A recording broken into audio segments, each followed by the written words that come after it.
Hello, sir. Hey Troy, how are you? I'm doing outstanding. How are you? Doing great. Doing You great. look good. You look good and healthy. You as well? So, I really want to thank you very much for, taking the time to kind of like be here. It's A really pleasure. incredible, man. Pleasure, So, pleasure. so let's jump into it and let's have a great discussion. To the audience, my name is Troy Alexander, and this is groupThink, our second episode. And today our guest is Michel Brousset. Am I pronouncing your last name correct, sir? That's good. Okay, yes. And Michel is the founder and principal of Waldencast and has a lot of insight in the beauty and wellness industry from an investment point of view. Michel, thank you for joining us. I really appreciate it. A pleasure. Pleasure to be here. So let's jump into it. So Michel, tell us a little about your professional background and what is Waldencast? Sure. So, let me start with Waldencast. Okay. We founded Waldencast. We're both a holding company as well as an incubator accelerator of early stage beauty and wellness brands. So we're a beauty and wellness pure player.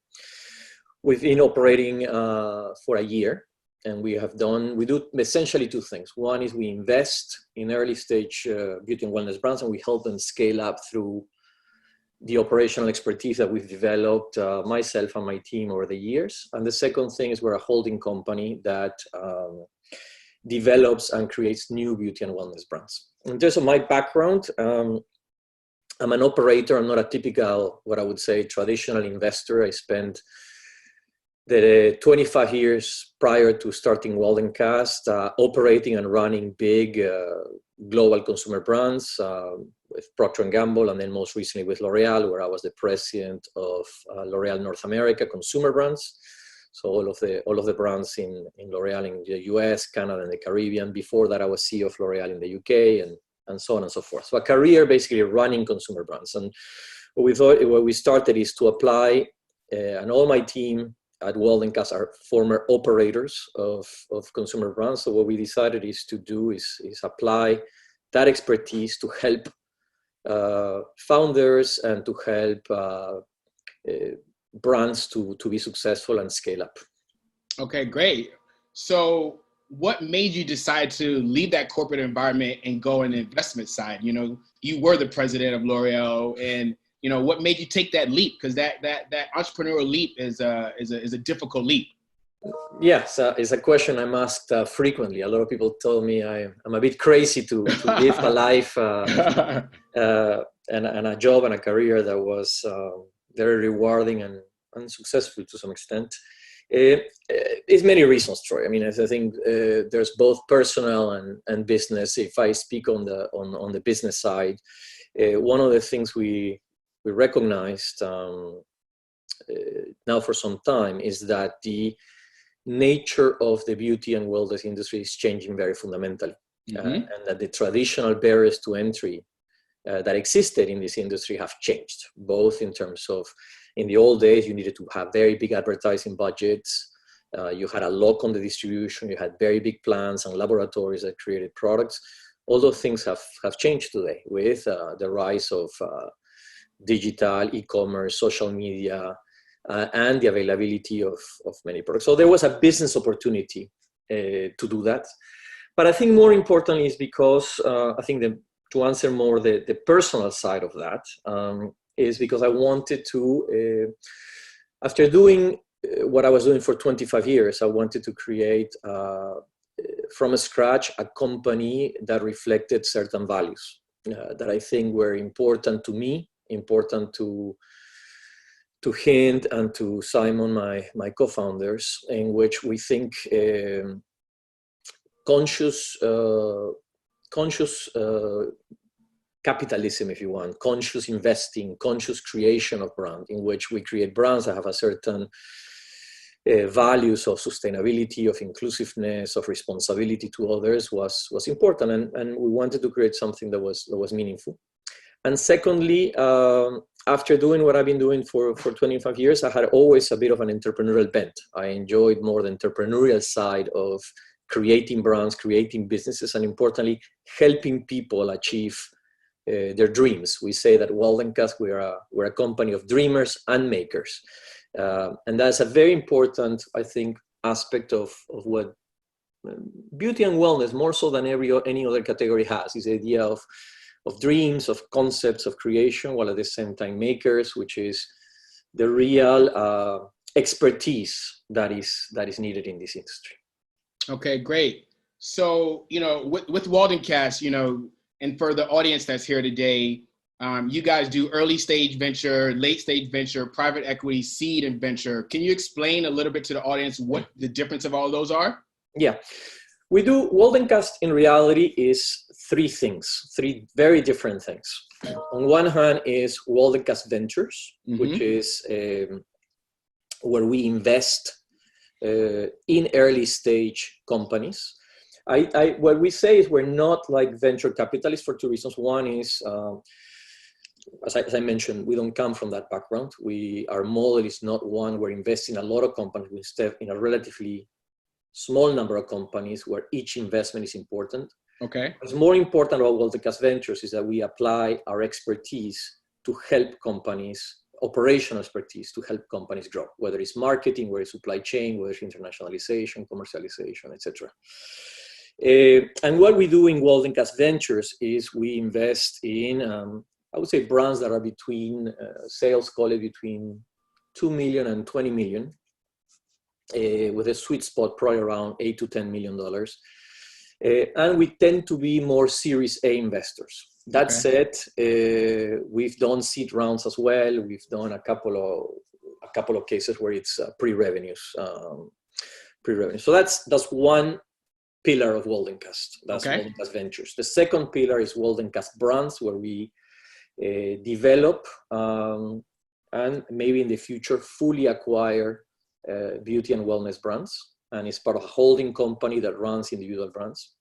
And the third one, which is quite important to us, to me and to us, is the Waldencast Foundation. And what we're doing is we have a foundation, we're creating a foundation that will start operating hopefully we believe by the end of the year, that formalizes and builds something that I personally have been doing for almost 30 years, which is support women's independence through entrepreneurship in developing countries. So the idea is that we'll provide some seed funding to Waldencast Foundation, invite other people that are of like-minded or that have an interest in doing that, and create a virtuous circle between the business, the Waldencast Ventures and Waldencast Brands, and the foundation, by which some of the capital appreciation and profit of brands go into the foundation. And we hope is that some of those companies that we would fund in developing countries will either provide products or services or graduate to become part of the stable of companies that we have. So that's the dream, that's the vision, if you want, of what we're trying to create. We started a year ago, in March of last year. We have invested, since we started, in 7 different companies in the Waldencast Ventures side, all in beauty and wellness. And we are about to launch 3 or 4 brands in 2021 that are in the beauty and wellness area. Okay, that's fantastic. I love that foundation talk.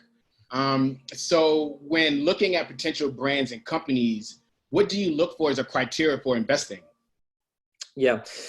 I think first and foremost, we are brand people. So what's the brand and the brand DNA of the brand? Does the brand proposition fundamentally is distinctive, unique, interesting, addressing a meaningful consumer segment or a meaningful consumer target in a relevant, unique way? As you know, Troy, there's literally thousands of beauty and wellness early stage brands. And to be honest, the vast majority is a bit of a sea of sameness.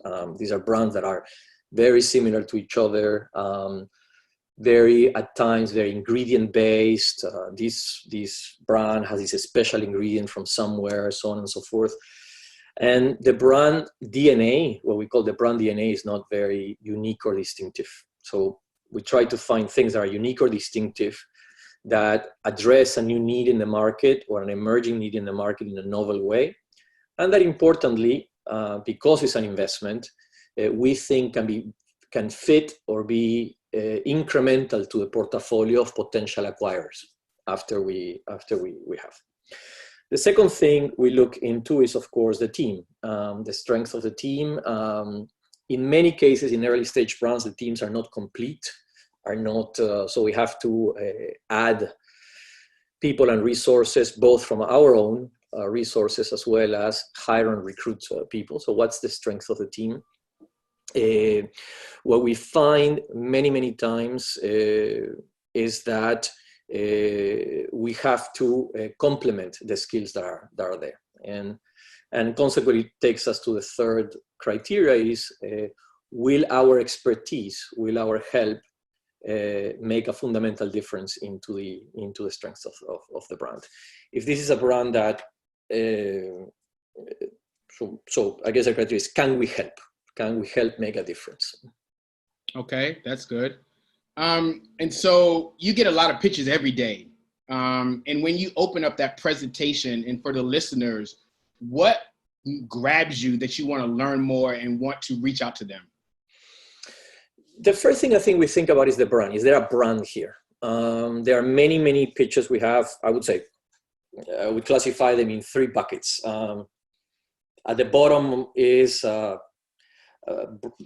there is no brand, there is no, or is a segment of the market that is just not structurally interesting, or there's nothing different or unique to it.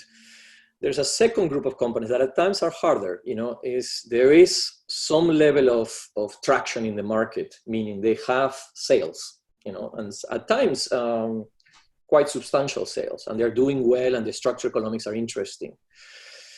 But they are missing either a brand, they're just a product and a distribution market, a brand that is unique, distinctive, that can sustain over time, or they are missing a team that is going to be able to take it to the next level. So at the top of the pyramid are these brands that hit all those things, the things that I mentioned.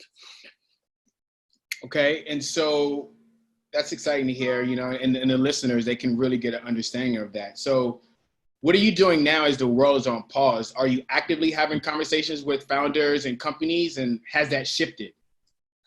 No, we are. The world is materially changed or being impacted, but it hasn't stopped, right? Life continues. That's a fact. We have to carry on.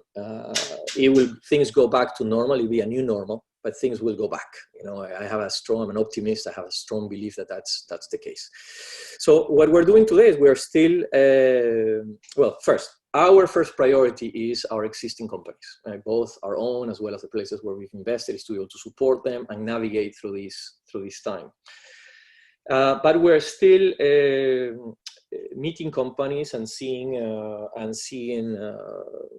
opportunities to invest. In fact, we just closed one that will be public hopefully soon.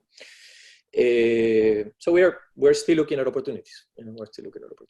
That's great. Well, congratulations on closing. My business partner Melanie and I, we know all about that hustle of closing. So thank you very much. So just to jump in a little more, how are you providing support for the brands you've invested in during this time? It varies. It varies by the brand and what is needed on each of them. I'd say there's a couple of things. One is, thankfully, the great thing about the brands we've invested in, they're doing all relatively well because of, I'd say, two things. One, they are in the beauty and wellness business space where, as you may know, even at this time, is a business that is consumers are still engaging. There are pockets of the business that are booming. Yes, they are really, really growing. And the second thing is we are a bit blessed with the fact that for all these brands, the majority of their business is today on e-commerce. Mm-hmm. And so they're not hurt by closings of brick-and-mortar stores and so on and so forth, right? So they're doing relatively well. That said, what we do for each brand varies. It's not that either we have... before this coronavirus issue, we had in a couple of these brands some of our associates working in the brands. So they go as deep as working on things like pricing strategy, marketing communication, e-com, redesigning the supply chain, identifying new labs in which where to source product development, financial aspects of it, so on and so forth. So what we have done, frankly, a lot of during this time, I would say, is been phases for all of us. I think early on in the beginning is try to make sense of the situation, what is really happening, right? What really is happening in the market, and try to provide a sense of perspective over time through crisis and how we can continue to drive the business. Second, in some cases, ensure that they have enough cash to be able to survive through this process. It was a very key concern at the beginning, is will these companies have enough cash? So help them through all kinds of small business loan applications and so forth, as well as injecting additional cash if it's needed. As I said, thankfully, what has happened, as it turned out to be, is the business is still going and is still generating. They're still generating sufficient income to be able to survive. So it varies by brand, but it's that in broad terms is what we've been doing. Okay, I had a really incredible conversation with Matthew Mellon from Mellon & Getz Wednesday, and he was speaking about how e-commerce and their sales have just shot through the roof, and your brands, according to you, their sales are kind of shooting through the roof. Yep. But my question is, as we get back to whatever that new normal will be, how do you see brick and mortar business changing based on this social distancing and all that we're dealing with now? Yeah, it's a great question. And there's two sides of me to that. So short answer is, I don't know exactly, but I do think that at least in the short and medium term, we will enter these, what some people are saying, this no-touch economy, right? In which I think in beauty, things like testers that are in store, ways in which makeup is done by beauty advisors, so on and so forth, will probably have to change. And that's where digitalization and digital tools will be a key part of engaging consumers and engaging customers by brick and mortar retailers. Now, what I don't know is whether this type of behavior will sustain in the long term. At the end, we are humans, and we are individuals of connection, of interaction, of touch. So I don't know if this will stay for a long time. I do think, however, other aspects of brick and mortar is this is a bit like a windstorm. One of those windstorms that we get here in the northeast of the U.S., where there's a big strong winds and takes down the weaker trees. And just like we saw before coronavirus, for example, people like Barney's closing. I think today we're seeing potentially Macy's and potentially others that had already fundamentally weak businesses be impacted by this situation. As the world opens back up, how do you see your business changing? Waldencast.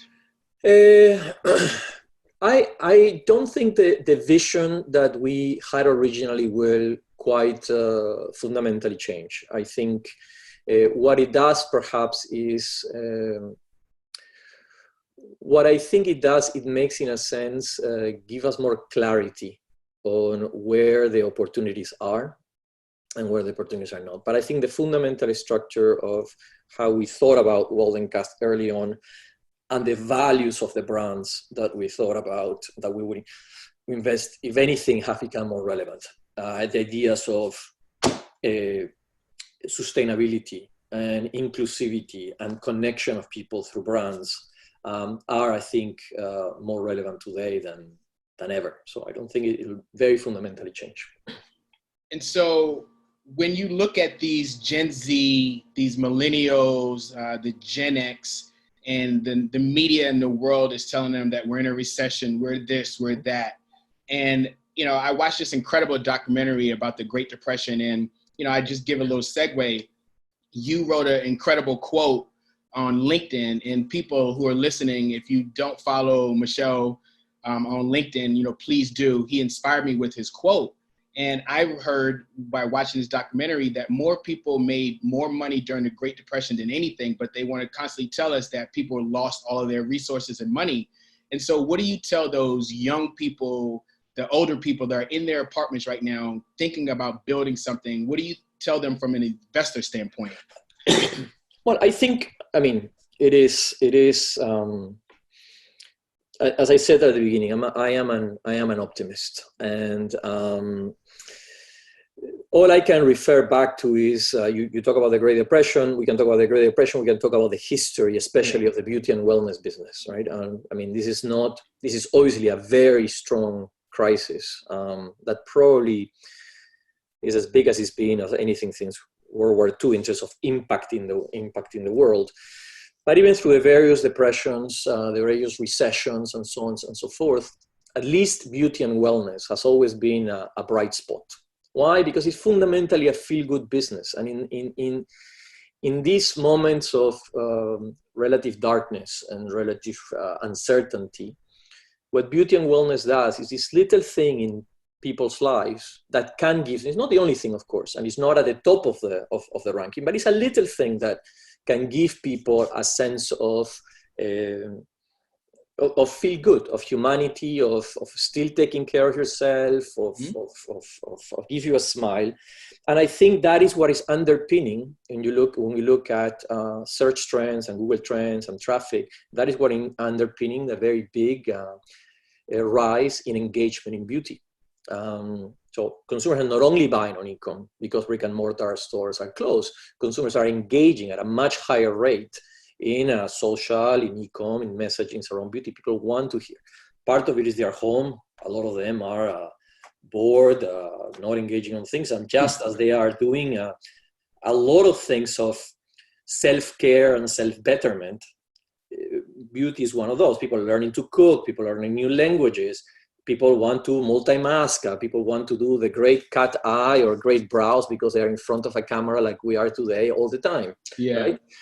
So I think in every crisis there is an opportunity, and I think consumers are engaging. Consumers are there, and I think if we take now markets that are quote unquote a bit ahead of us in the time of this crisis, like China or South Korea, we've seen a very, very strong rebound in consumption, a very strong engagement. So I think savvy entrepreneurs, good beauty and wellness entrepreneurs, the consumer will be there. So those savvy entrepreneurs will be waiting for them on the other side. Yeah, I couldn't agree more. On a personal side, how are you managing living day to day during this very unusual times? Like, are you reading? What books are you reading? I see a plethora of books behind you. Yeah. How's your family? Like, what are you doing on a personal side to keep you mentally stable? I think what I try to do is stick to a certain routine. So, for example, I'm dressed perhaps to be a little bit less formal than I would normally do, but I think is you wake up, you shower, you get dressed, and you get to work. And this is my home office. I have found that I end up being a lot more productive by being here and concentrated. I end up working, frankly, longer hours because you engage just naturally. You get into a groove to do. Yeah. In terms of what I'm reading, I'm normally reading lots of things. I think one of the books I'm reading is right next to me here. It's called Lords of Finance, and it's about the Great Depression, precisely. Yes, I'm going to write that one down right now. Yeah, it's about the bankers of the Great Depression. And the other one is I'm rereading, as we start today, Ramadan, I'm rereading the biography of Muhammad by Karen Armstrong. I love that. Yes, today is Ramadan. Yes. I'm currently reading The Magic of Believing by Claude Bristol. Mm-hmm. And I'm sure you've heard of that book. Yep. It's a phenomenal book. And I just finished reading the Netflix book, which was really incredible as well, how they built Netflix. So that was really cool. So I'm really doing a lot more reading as well too. So great. So to keep jumping in, you said that you're so productive at your home office. Do you ever think that we would go back to an office? I think we will.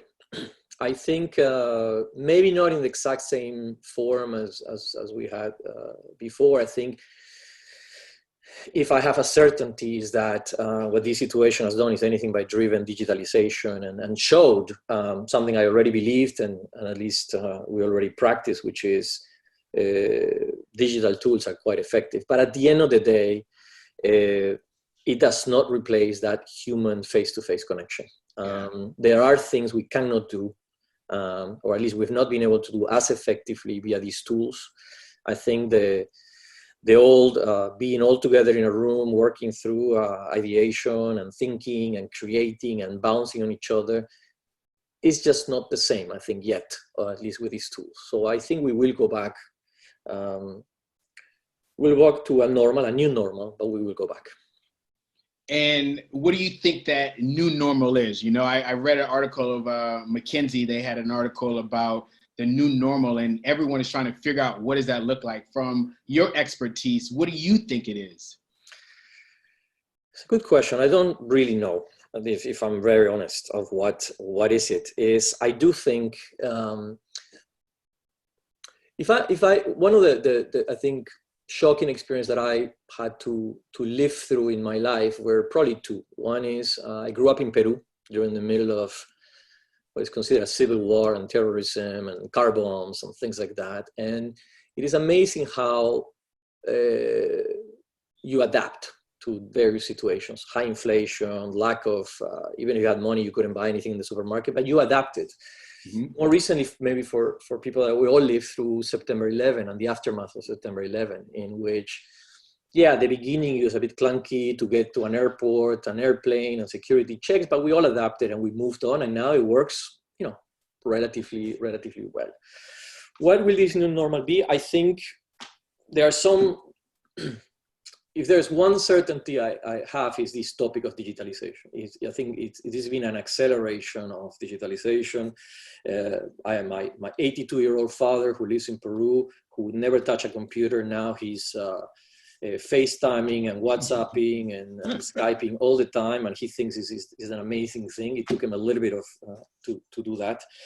But digitalization, not just in our communication, but in the way consumers receive and exchange of information. I think that's one. I think the second thing is, again, as an optimist, what I hope is that this situation is going to rise. It can go one of both ways. The pessimists will say we'll create more global international silos. Countries and communities will erect barriers. I don't believe that. I'm an optimist, first of all, because they fundamentally do not work, right? We are all part of one global community, and we learned and brought to life more than anything that what happens in China affects us here in New York or in Peru or in South Africa in the same way. So I hope that this increased global collaboration in topics such as health, wellness, and others will bring to life that we're all one and we're all in this together. The third thing is, what I worry a bit is that there will be, because of the level of unemployment, because of the level of where the economy is, there will be so much pressure to restart the economy, to restart economic activity. And my fear is that sustainability and a care for the environment will take a backseat, and that would be tragic in my view. But because there's such pressure to restart the economy in so many places, it will impact to say, you know what, we can't worry right now of certain things. We need to get people back to work. We need to get economic activity, and I think I believe also that we are, in reality, just at the beginning, of what happened. We still have not seen the full effect of coronavirus in the Southern Hemisphere. They were in the summer, where facilities and health facilities, etc., are not as as developed or as available as we have in the Northern Hemisphere. So we'll see how things go and how things happen. I am like Benny, quite concerned with the level of unemployment and economic impact, not just in the US, but worldwide. Yeah. But also, I think that, this is a time for creatives to create. Mm-hmm. And, I used to always say when we would have like investment meetings, I would say, let's start all over. And right now we are all starting all over from scratch, and great minds like yourself and the people that are listening, if we all come together, we can actually create. Mm-hmm. And we can actually be the change. So that's why, that's why groupthink is what we've just started. Like, we can be the change and exchange and share information to help people think outside the box and be greater. For sure. So we're definitely on the same page. And so, speaking of all this stuff with sustainability, are you considering widening your net of categories beyond beauty and wellness? No, not for now. I mean, we are, I think that part of success in life is to know where to play and how to win, to choose wisely where to play and how to win, right? And our choice is quite focused on beauty and wellness, partly because it's an industry we love, partly is because it's an industry we know very well. And there's a lot of business reasons why that is. I mean, the good structural economics of beauty and wellness, the expertise that is needed. Beauty is different from other categories. It requires a certain level of expertise. It's more difficult to transition from, let's say, it's easier to transition from, let's say, laundry detergents to coffee and so on and so forth. It's more difficult to transition to beauty because it's two things. One, it requires a certain sensibility to the craft, to the métier that is specific, that not everybody has it, nobody is inclined. But also from a business standpoint, beauty and wellness, and beauty more so than wellness, requires an attention to detail and science to things that is at a level that is much, much higher than other categories. So as a consequence, we play to our expertise, and that's where we're focused. Yeah, I completely understand. I'm very passionate about beauty as well, so I get it. What beauty or wellness brands you wished you would have invested in because they're doing everything right? Oh, there are a number. I think they are the obvious suspects, I guess. They are the obvious suspects. I mean, of the recent things that have quote unquote exited, brands that I think are doing a particularly good job. Tatcha is one. I think it's a beautiful brand. Beautiful brand. Well built. Drunk Elephant, fantastic brand, very well built. I mean, there are many that are. I think the usual suspects are. If you think about it, it's beauty and wellness. There are thousands of brands. Very, very few breakthrough. Right? Yes. Very, very, very breakthrough. I mean, we're talking about maybe real kind of, I don't like to use the word unicorn, but real big type of brands. It's only 2 or 3 a year in the good times, right? So it's it shows you that it's not as easy. It's a hard business, and there requires expertise, but it also shows you that there's always room for more, because the consumer is always evolving. The consumer is changes, is very different, is very fragmented, and so on and so forth. And when you say there's always room for more, what do you see in the male grooming category as we move forward into this next new normal? Yeah, I mean, male grooming, I would say, the first thing I would say is, the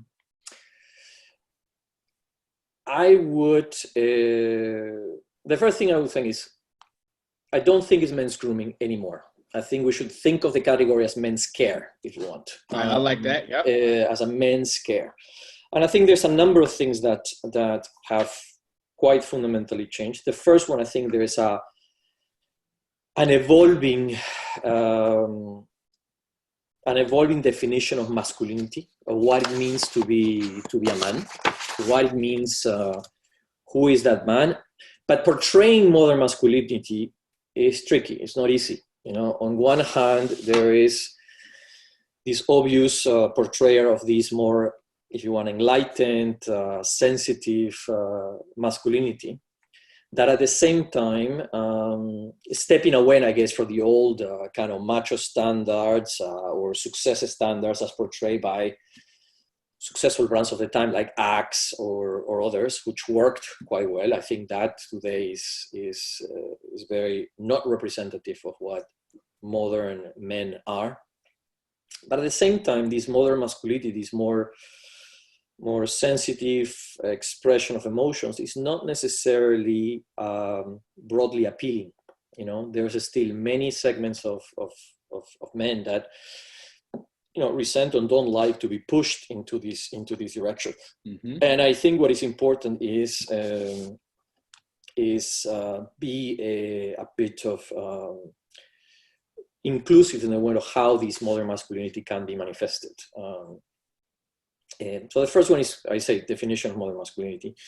Second one, what we're seeing in other categories, in beauty categories in women, is less strong in men, but I think is definitely a force, is clean and sustainable. Mm-hmm. More and more consumers, I think, if you look at men, is in the 40% range that look for clean alternatives. This is more than the 70 range for women, but it's clean and sustainable. It's clearly something that will be part of what we do. And third, I would say there is this definition of going from men's grooming to men's care and empowering this self-care is something that will be an important part of success for male brands. And what that means is, what is empowering self-care means, I think there's an element in male psyche around performance in this broadest definition, meaning to be is the old, they're reinterpreted, be the best man or be the best you can be, but interpreted in a modern way, and that is both physical, emotional, mental, and so on and so forth. Self-acceptance, I think, is also an important part. It's interesting to see studies around male issues that were historically not male issues, like, for example, body dysmorphia or issues with bulimia and so forth, because of social media and men presented in standards that, just like what happened to women, is happening to men, of unattainable standards of beauty. And certainly a topic of mental health, in which this old man-up world in which we lived in the past, people are now more in tune with mental health issues that come with us, with that. No, I couldn't agree more. You know, I have these conversations with some of my mates about emotional intelligence, you know, and ego, and just really building this community. And that's what, you know, we want to do, you know, having great men like you to articulate what you're doing and what you're saying could really influence and help other men. So thank you for sharing that. And it has to be done in a, as I said, in an inclusive way, because there's different degrees of how much men will willing and want to be spoken in a certain way. What I definitely think is passé for the vast majority of men is the old archetypes. The John Wayne gets the girl, is rich, is successful. I don't believe today, at least in North America, Europe, frankly globally, is the archetype of what men want today. Yeah, or at least want to be portrayed. I couldn't agree more. And as we dive into a topic that has been hot in our space, you know, CBD has become very big in wellness and skincare. What is your take on it?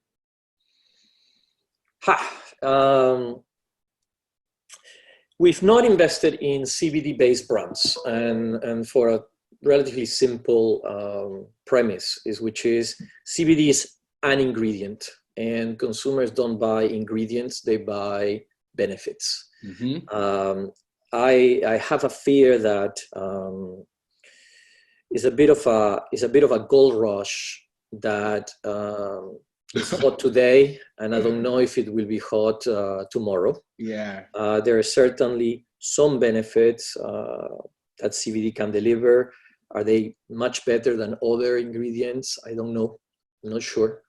So I think CBD is an ingredient, just like there are many other ingredients. I think you don't build a brand on the basis of an ingredient. You build a brand on the basis of a set of purpose, a set of values, and a benefit to a consumer, not an ingredient. You know, that was one of the main things that I recall Melanie and I used to speak about. I would always say that the CBD was just a gold rush. Mm-hmm. And that's, you and I believe kind of the same thing. So that's great to hear coming from an expert like you. As we continue to, you know, talk about your expertise, you know, what should someone pitching their brand to you and as an investor not do? Not do.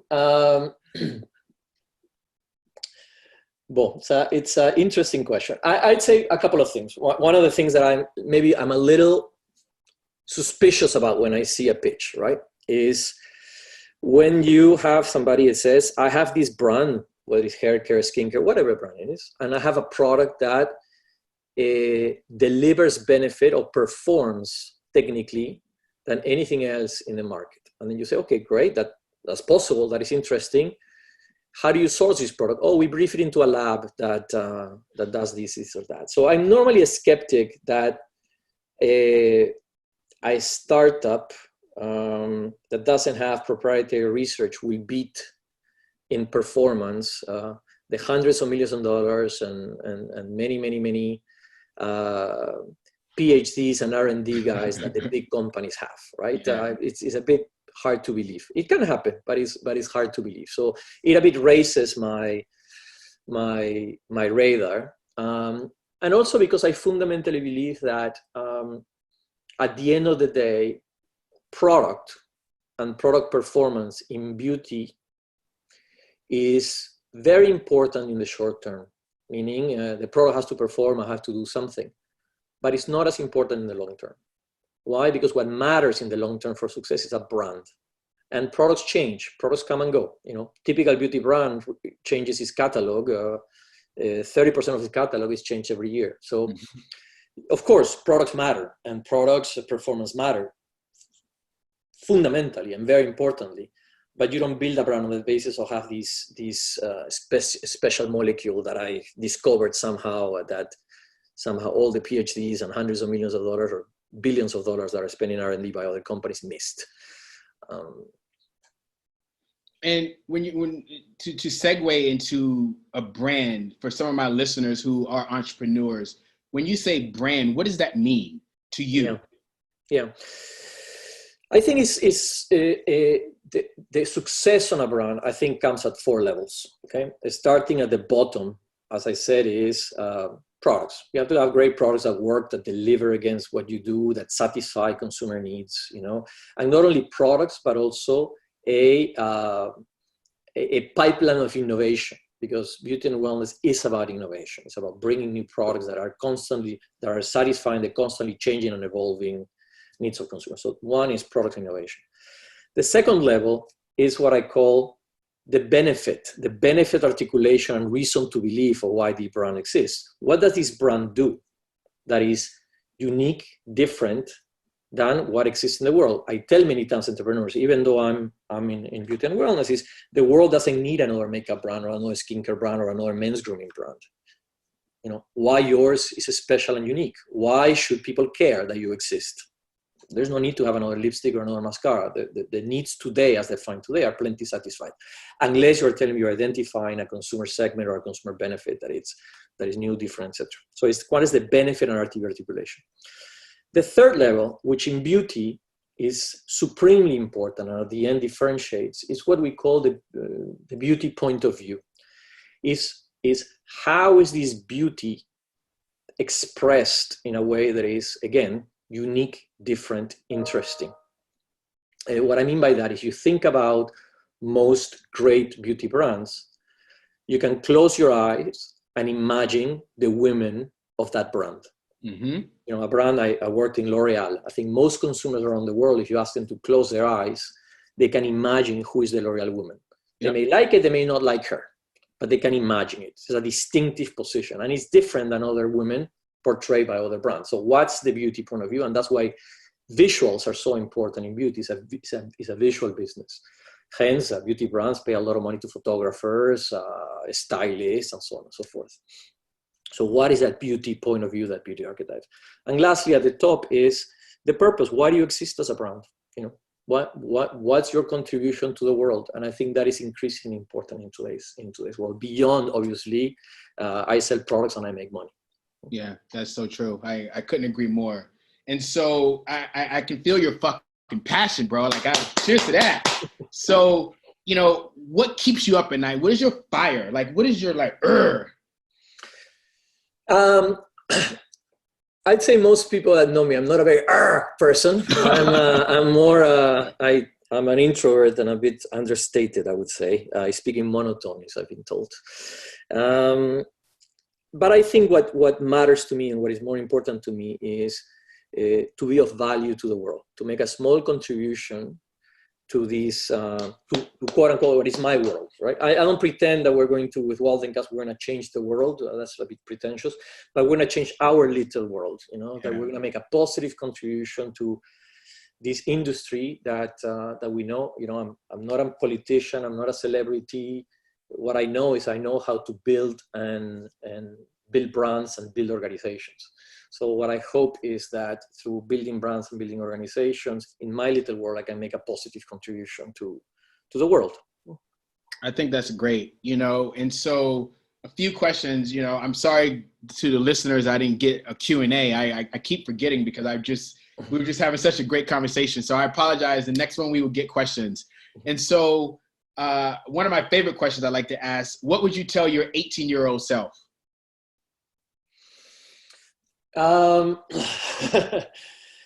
I'd say